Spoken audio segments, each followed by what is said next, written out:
Hi, welcome to another episode of Hot Takes. There's one of those rare conjunctions where three groups, scientists, energy experts, and the Tories align on one issue.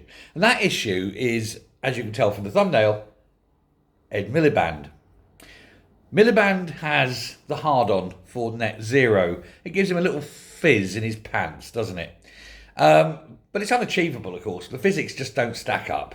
And he will destroy Britain for absolutely no change in the world whatsoever. The whole of Britain made impoverished and basically sent back 100 years in terms of energy, where there will be blackouts and people dying in the streets because of crime, because the lights will have gone out and things like that, simply because of one man's tiny, tiny erection over the thought of being, completely reliant on solar and wind.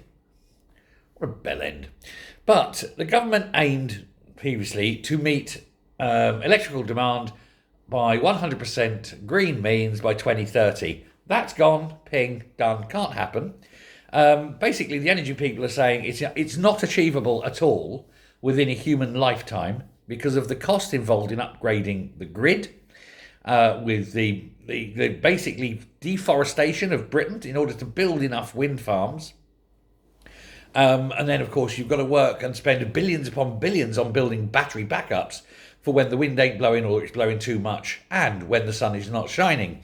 And, of course, you've got to have a big reserve because at every point on that, when you're not generating electricity, you've got to pay foreign companies lots of money to not generate that energy, and it will bankrupt Britain. But that's okay, because Ed Miliband's come up with a cunning plan, and he knows how it's going to all be paid for. He's going to put extra levies on our energy bills. Because, old people aren't dying quickly enough, apparently. Well, Graham Stewart, who is the former Energy Security and Net Zero Minister, said Britain needs ambitious but realistic and affordable action on climate change. I would go so far as to say, no, we don't. What we need to do is get China and India, the two biggest polluters, to change. Once that's done, hey, you could close down Britain tomorrow. It would be so small a difference it couldn't even be counted.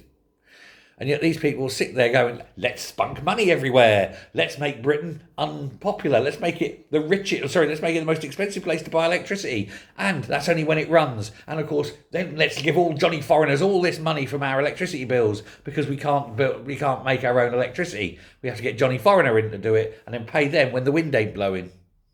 It's madness.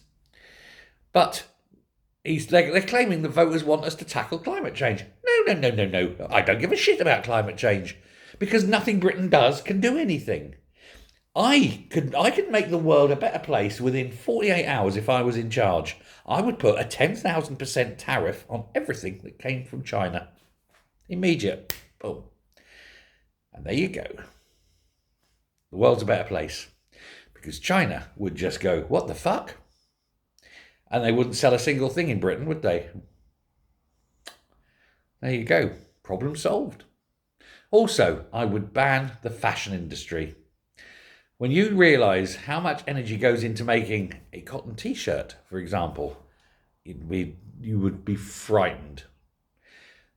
This t-shirt will have travelled 3 times around the world before it goes on my back.